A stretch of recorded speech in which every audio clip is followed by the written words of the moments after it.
Shimamura, and I'm the New York City Parks Commissioner. You're watching Taking Stock.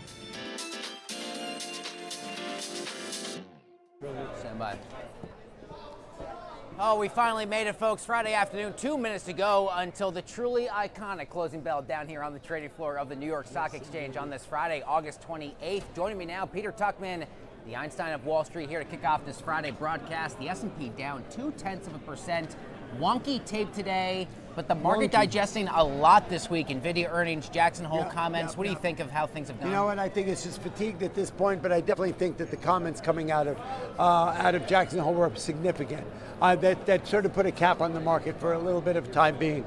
The bottom line is, you know, if you go back to Jay Powell, that attempt to get to that 2%, that I don't even know the word, the illustrious or the erroneous 2% from 8.5 down to 2. We made it to 2.5, and it kept dangling that to us, and it really messed up the mind of investors, right? It was sort of, it just played with the minds of investors. And now for the new Fed chairman to pick up, that's the one thing that he picked up on and started sort of tossing it in front of people's faces and think that we need to get there, and we need to get there aggressively and quickly. And if we don't, then I'm going to have to do pull the levers. I think that sort of shook the market. And what it did was it just confused people, and then bringing back up the bond story. Right, so there was a couple of wonky things. It's a wonky tape, that's all I got to say. Hey, you know what? You earned it. Take the next 2 days off. I'm trying to do it. Nixon 5. Nixon 5. Time now for the closing bell. Glass House here to do the honors.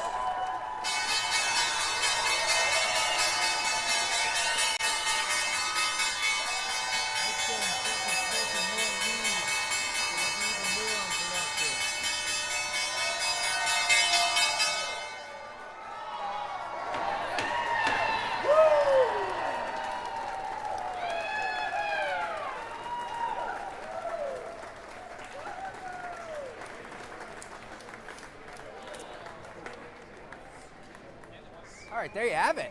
It is Friday. Come on through. Oh, Tuchman, come on, let's do this. All right, your final tale of the tape on this Friday afternoon. The S&P 500 in the red, 0.25%. The Dow down fractionally. The New York Stock Exchange Composite Index in the red, 0.25% as well. And the small caps, as to be expected, the Russell 2000, the hardest hit of the bunch, down 1.4%. To the S&P sectors we go. Pull up my charts. Telecom, consumer discretionary, and energy, the outperformers. Your laggards, technology, after yesterday's big pop of XLK north of 3%. Bit of a pullback, down 1.5%. Utilities and industrials a fair bit underwater today as well. To the Dow, Amazon, Nike up 3%. Yeah, right? It's kind of like, hey, nice to see some green there for NKE. McDonald's and Alphabet, some outperformers as well. Your Dow laggards. NVIDIA, after yesterday's big session, after earnings knocking the cover off the ball the night before, are down on the day about 4.5%.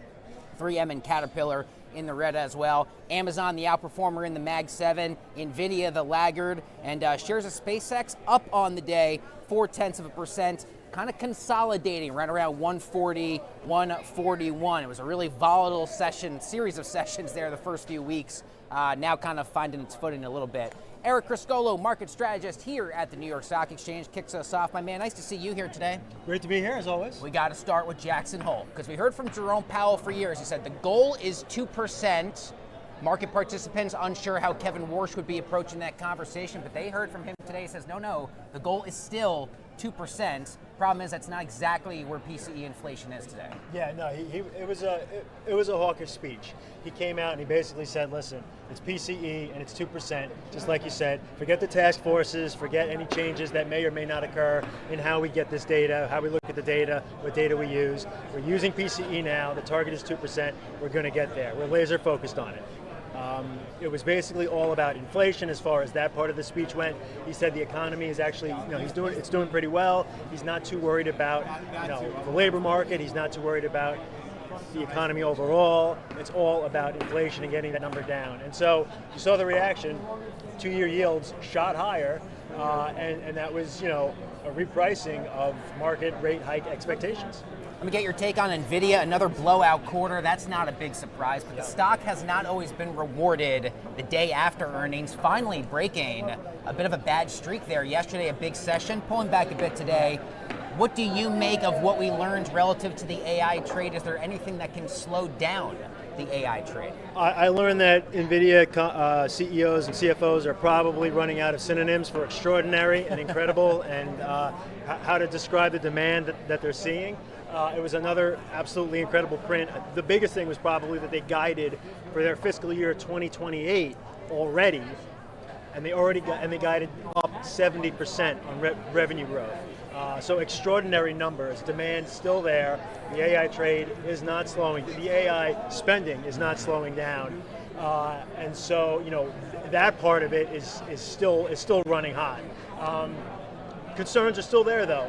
They absolutely said memory pricing is an issue. That's why gross margins were kind of a little, they were great, but they were a little tepid as far as what the street was looking for. So they're still seeing gross margin pressure from the memory side of things, and you still have an extraordinary amount of money that has to fund all this insane spending that's planned. So there's still some risks out there. It's not like it's smooth sailing. And the market is kind of still digesting all of it. So. Yeah, I only got about 30 seconds left, but September, historically, the worst month for stocks. We do have the VIX under 15. Things you'll be paying attention to in the next few weeks? Yeah, definitely. The VIX under 15 going into that historically bad month, going into what could be an accelerating local election, not macro, but politically tinged announcements, for favoring votes. So with the VIX low, we could see some increase in volatility going forward. It can remain compressed for a long time, but when it rips fast and can do some damage. So definitely want to keep an eye on that, and also just seeing if the flows around the sectors continue to kind of shift around. AI, especially, it's not only inside the AI trade where it goes from software to semis, back to software now, but also just in general, right? Healthcare got a bid, it kind of sold off a little bit this week. What happens to financials? A lot of moving parts right now. It's going to be an interesting second half of the year. It certainly is. 67 days out from the midterms as well. Damn. Eric Criscolo, have a great weekend, dude. It's you nice as well, to have sir. you here, kicking us off. Same Jeremy, here. grab your mic, we'll talk soon. All right, Bobby, we will head this way. Here are a few of the top analyst calls that move the tape this morning here on Wall Street. First up, Evercore ISI sticking with its outperform call on shares of Amazon, lifting the price target $355 a share from $315. Shares up nicely today, but had been down 14 of the last 18 days. Next up, B of A reiterating Burlington as a buy. They call it a share gainer, although Citigroup slashed their price target on the stock today from 380 down to 318. Burlington down 15% this week alone. Finally, Argus analysts upgrading Moderna to a buy. They say investors should buy this little dip we've seen off its recent high. Shares still up 360% on the year after last week's historic single-day gain of 176%. All right, Bob, we'll take a look here at shares of Coca-Cola up fractionally on the day. Bit of a pullback this week, but still trading very close to their all-time highs. This is a company that went public right here at the New York Stock Exchange, folks, all the way back in 1919. Shares are up on the year 28%. You might be doing some mental math, and the answer is yes. Coca-Cola is outperforming every single Mag 7 tech stock. It is also the 7th best performer in the Dow Jones Industrial Average so far here in 2026. And now in honor of the brand new opening of the NYSE Texas headquarters down in the great city of Dallas, the New York Stock Exchange's very own Kristen Scholler sat down with Dallas Mayor Eric Johnson. They discussed what is behind the rapid growth of Y'all Street. Take a look. The NYSE is a proud supporter of the 2026 Aspen Ideas Festival, and I'm pleased to be joined on site by a marquee speaker. He's the mayor of Dallas, Eric Johnson. Mayor, welcome. Hey, thanks for having me. It's great to be here. It's great to see you here at the festival this year. What brings you to the event? I'm here actually to speak. I spoke on a couple panels, mostly talking about leading a city in these very interesting times that we live in. So I served on a panel earlier today with a couple of other mayors, and I was also on a panel talking about autonomous vehicles. So just keeping up with current events and talking about things that a lot of our big cities are facing in this country. So it was fun. It's been good. We've seen you at the New York Stock Exchange before. It's great to see you here in Colorado as well. Talk to me more about what you're doing with Y'all Street in Texas. Well, Y'all Street is more than a slogan, I'll say that. It's a real thing. It's an actual physical place. It's actually basically the northern border of our traditional downtown area, an area called the North End or near Victory Park, where the American Airlines Center has just become sort of the home base of a lot of financial services companies that have decided that they want to not just be in Dallas, but want to have a significant presence in Dallas. So in this Y'all Street physical space, but also it's a little bit metaphorical too. J.P. Morgan Chase has had a presence in Dallas for a long time, and Jamie Dimon has talked about how they have more employees in Texas now than they have in New York. But a lot of those employees are in Dallas, so they've been there a while. Goldman Sachs has been in Dallas for a long time as well, but they, I think, have made maybe the investment in our city that really started this Y'all Street conversation in earnest. They decided that they wanted to build an $800 million office tower in this North End area that really anchors Y'all Street. And they're going to bring an additional 2,500 employees and bringing their employee total in Dallas to about 5,000. It's a lot of high-paid jobs. What are the actions, Mayor, that you're taking to really expand that growth in Dallas? I'd say first and foremost, I'm letting everybody know that, and I don't mean to be. I talk a lot about capitalism, and I talk a lot about competition. I talk a lot about free markets because I really do believe that there's a conversation going on in this country right now that people aren't even aware they're a part of, and that conversation is happening at ballot boxes across the country about whether or not we want to put people in positions of power to make decisions for all the rest of us who believe in the capitalist experiment that is America and believe in free markets and believe in competition and is friendly to business, or whether or not we believe that businesses are the problem, they're the enemy, they're something that needs to be controlled, regulated, and that they are sort of the enemy of the people. And honestly, Dallas has made its case that it is the bastion, it's going to be the bastion in this country of capitalism and free markets and competition. And so when I talk to business leaders, particularly financial services companies and whatnot, they feel like they're being targeted in a lot of ways in some of these major cities, and that they are not welcome, that they're not appreciated, and that they're sending their workers, even if they're not relocating their headquarters, they're sending their workers to a city like Dallas, where they're going to be taxed less, they're going to have a high quality of life, and frankly, where they're going to be appreciated. And we're seeing a lot of job growth because of that. So I'm going to places like New York. I saw you there once. Yes. I'm physically showing up, and it's actually working. How do you, as the mayor of Dallas, want to lean into America 250 and what could be the next 250 years ahead? Yeah, I think this country, it is a beacon to the world of democracy, and as I said before, it's a testament to the power of free markets and capitalism, and I think we just need to use this as an opportunity to reflect on what has made this country so great. We're not where we are by accident. Our values have got us where we are, and those values need to be celebrated. And I think it's wonderful that the world, it coincided with the 250th anniversary of the country, to have the World Cup in the United States, where so many people from around the world are coming to visit, because I'm universally hearing, and I'm certainly hearing a lot in my own backyard in Dallas, that people who had never been in the United States before are saying, you know what, you guys have kind of gotten a bad rap here in where we live. This place is wonderful. Like, your infrastructure is great, your stadiums and arenas are great, the people are great, the food's great, the culture's great. People love America, and I think it's just, we've got to, I think, remember that we really, really have a unique and special history. We represent something very special in this world, and I think there's going to be another 250 years of greatness ahead of us. From Y'all Street to Wall Street, and of course the beautiful Aspen Mountains in between, Dallas Mayor Eric Johnson, thank you so much for sitting down with us here at the Ideas Festival. Thank you so much for having me.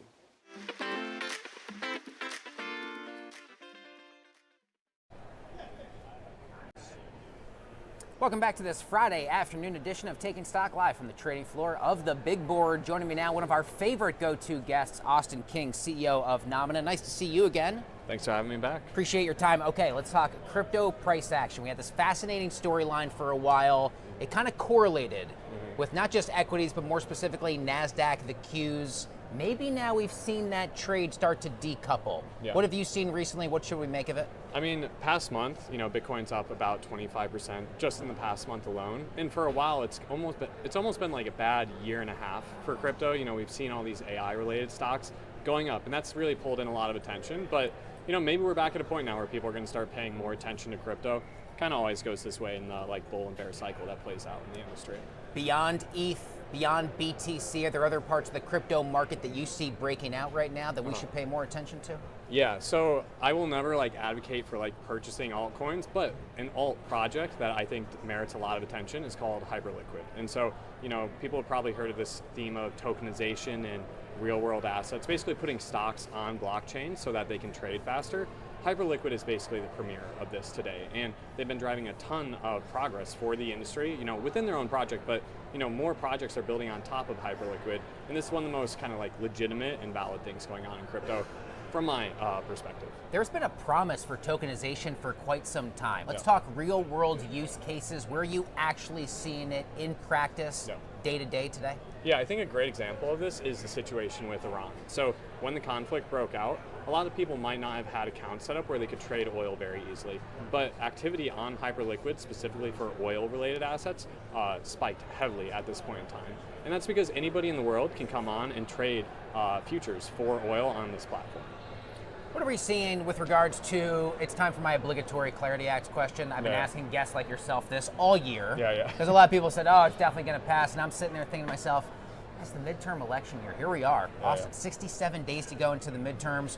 How are you seeing this playing out for the month of September? Yeah, I think everybody came in super excited about, we're finally going to get crypto regulation. But it's almost like, as we've gotten into the weeds of it, there's a big process that needs to happen for each step of regulation that actually gets passed. So now, there's the Clarity Act, there's the Genius Act, there's something the SEC just released around how they're viewing crypto assets. So the progress, or the good side here, is that we're getting into the fine details. It's taking longer than a lot of people anticipated, but that's just kind of what it takes for new legislation.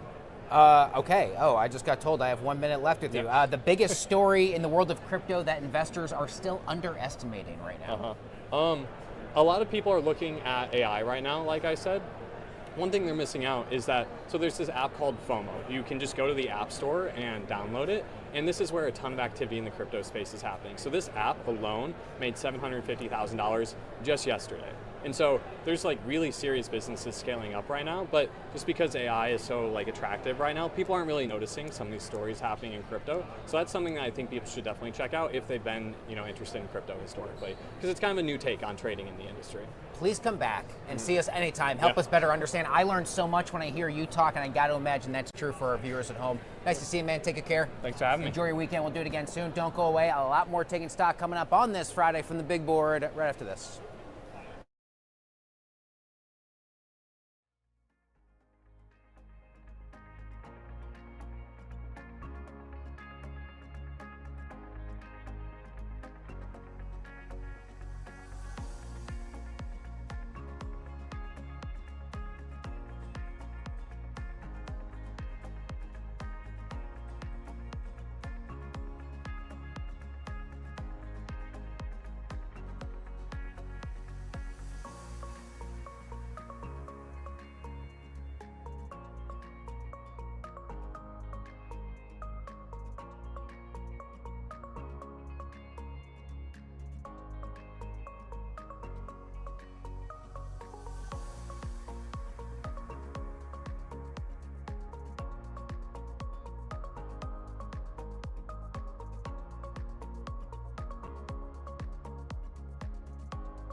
Welcome back to the broadcast on this Friday afternoon. Time now for a few headlines in the world of fintech, crypto, and artificial intelligence you need to know as you head into your highly anticipated weekends. I'm sure at this hour, the crypto majors down between 3 to 5% following the Jackson Hole comments from Kevin Warsh earlier today.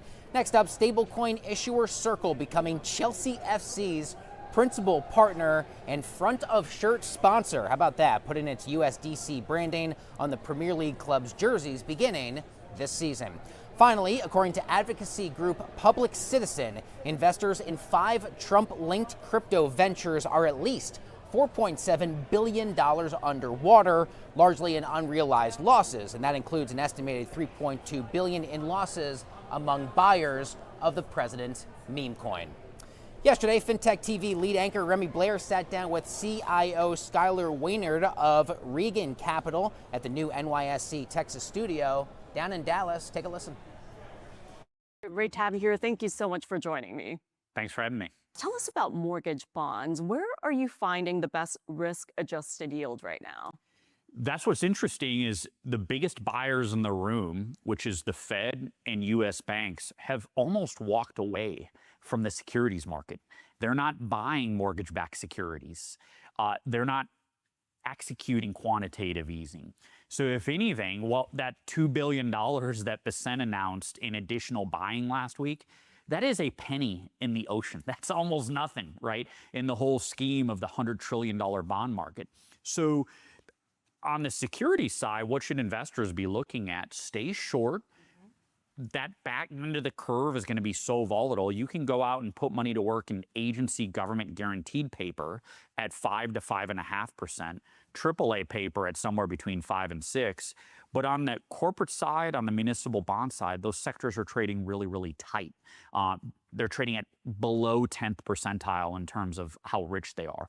So there's a lot of opportunity for investors to put money to work in very safe, low volatile instruments at 5 to 6%. And wait for some type of blow up or what happens with the Fed tomorrow and what happens over the next 6 months with interest rates. Yeah, and speaking of which, tariffs are back in the equation yet once again, and we are concerned about trade policy, especially as we head into the autumn as well as winter months here. So how does that affect the bond yield outlook? On the bright side, these tariff announcements are having less and less of a shock. I think folks are used to volatility. Yeah. And so if anything, bond volatility has been decreasing really since Liberation Day last April. So folks in the market are getting used to this noise. You had Russia come out in the last 2 days saying they're going to reignite and step up war efforts in Ukraine. Ukraine's the 5th largest grain producer or exporter in the world. So these happenings are having less and less of an effect on the market. The market's looking through that, and they're really concerned about AI build out, AI debt issuance, and folks being able to actually purchase anything past a 5-year duration type of a bond. Yeah, and finally, Skylar, before I let you go, you and I are here at NYSC Texas in Dallas, and you're based out of Dallas, Texas. And this is a momentous occasion here, so I'm glad you're joining us here in Old Parkland. So you've been here for many, many years, and you've seen this growth in the city. So give us your perspective when it comes to both the commercial businesses as well as small businesses. What's actually happening on the ground here? Texas is the #1 employer of financial services in the United States. Dallas is the #2 city in the United States of financial professionals. When I moved here 15 years ago, a lot of what we see around here didn't exist. It was like the wild, wild west. And now 15 years later, you're seeing tremendous growth. And it's very diversified from telecom, from venture, and the traditional industries of oil and gas and real estate. So it's really exciting to be here. We have 25 financial employees that our company started 15 years ago. We have 2 listed ETFs on the New York Stock Exchange. So we're really excited to have the NYSC down in Dallas and to make a home in Texas here. We love this new space. We're excited. Well, Skylar, I appreciate you joining me to kick off the show here and for joining us on this momentous occasion here at NYC Texas. Thank you. Thank you.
I'm Scarlett Sieber with Money 2020, and this is Hindsight 2020.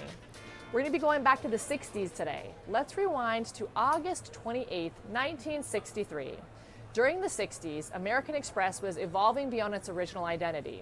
The company had built its reputation through travel services, money orders, and financial products. But management, they increasingly recognized a much larger opportunity. The future wasn't about a single product. It was about relationships. This may sound super obvious now. Every modern fintech wants to be a platform. Every bank wants to be an ecosystem. Every technology company wants recurring customer engagement. But you have to remember, decades ago, those ideas, they were still developing. American Express helped demonstrate something important. The most valuable companies don't always expand by selling more units. They expand by becoming more useful. The more services customers use, the stronger the relationship becomes. And stronger relationships, you guessed it, create stronger economics. This should sound familiar because this is the playbook now and it appears everywhere. Banks, fintech, technology companies, subscription businesses, marketplaces, it is all over. Let's look at today in 2026. The race isn't simply about acquiring customers. It's about owning a larger share of the customer relationship. That is the lesson that we can take from this, and it's one American Express understood earlier than many others. That is your Hindsight 2020, because sometimes the future belongs to companies that realize they're not selling products, they're building ecosystems. With that, back over to you.